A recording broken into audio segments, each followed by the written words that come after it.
Hello, welcome to The Alcohol Experiment by Annie Grace, read by me, Melissa O'Malley. Today is day 13, and we are hopping in with the chapter called Let's Talk About Sex.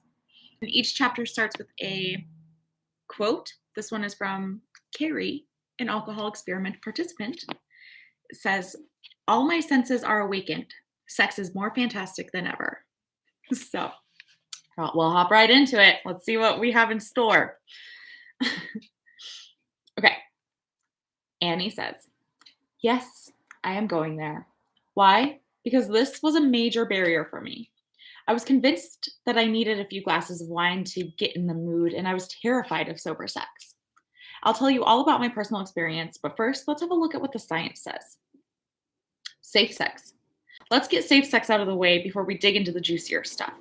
The truth is that sex is not much fun if it results in unwanted pregnancies or STDs. Studies show that women are more likely to sleep with someone they don't feel comfortable with and less likely to use a condom after they've been drinking. And men are more likely to misinterpret a woman's interest, which can lead to all sorts of unwanted situations and consequences." That's putting it lightly, but okay. Alcohol, testosterone, and libido. Drinking reduces testosterone levels in both men and women. We've probably all heard of or been in situations where a man can't perform because he drank too much. This is why. In one study done on rats, their testicles decreased by 50% when they were fed a steady diet of ethanol. And yes, ethanol is the same thing that is in both your gas tank and that bottle of tequila. A reduction in testosterone for men means some pretty unpleasant side effects like shrinking testicles, breast enlargement, fatigue, lowered libido, decreased sperm production, and, of course, erectile dysfunction. In women, low testosterone can be responsible for some pretty unsexy side effects, including hair loss, weight gain, fatigue, disrupted sleep, depression, and anxiety. But that's not the worst of it.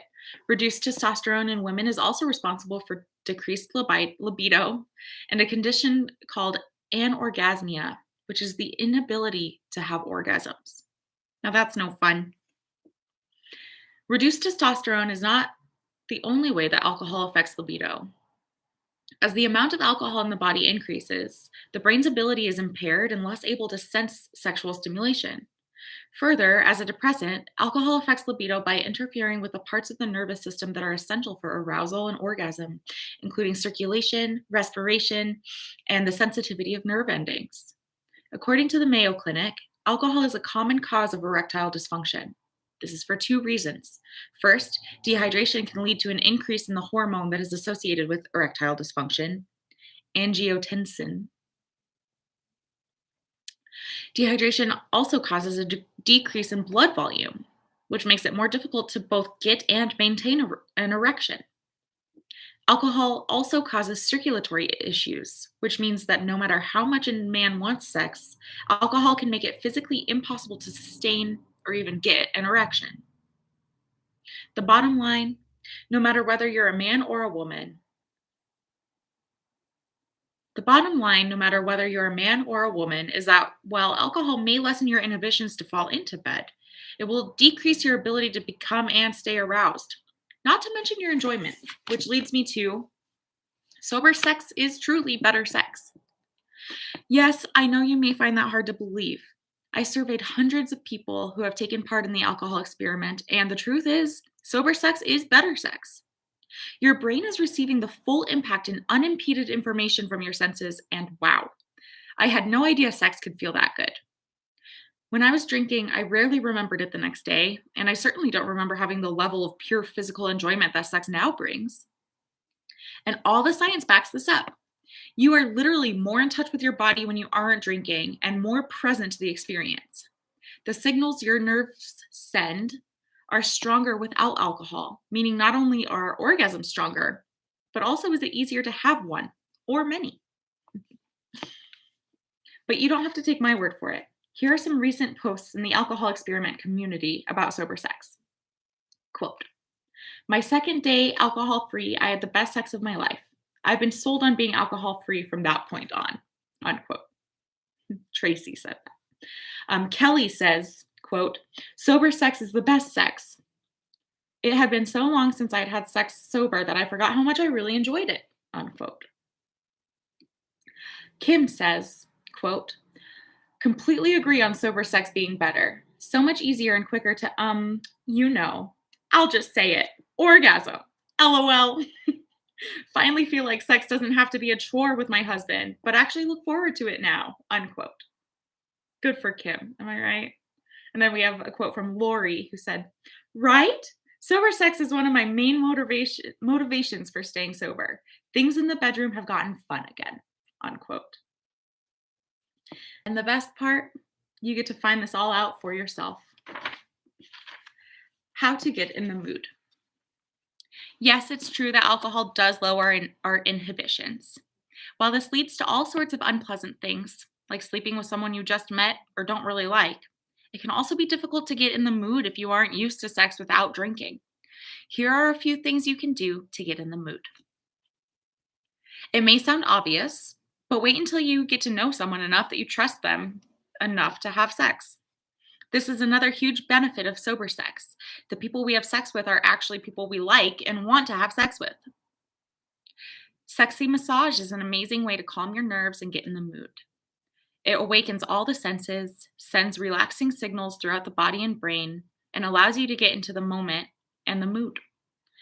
Not to get too personal, but I recommend warm oil and candlelight. Oh, Annie. Annie likes warm oil. Sorry, I'm just kidding. This is important. It's okay. Communicate. Again, this may be a no-brainer, but it's amazing how little we actually communicate during sex. Let your partner know what you want and what you like. Talk through any anxieties you have. Open, honest communication is truly sexy. Don't wait to be in the mood.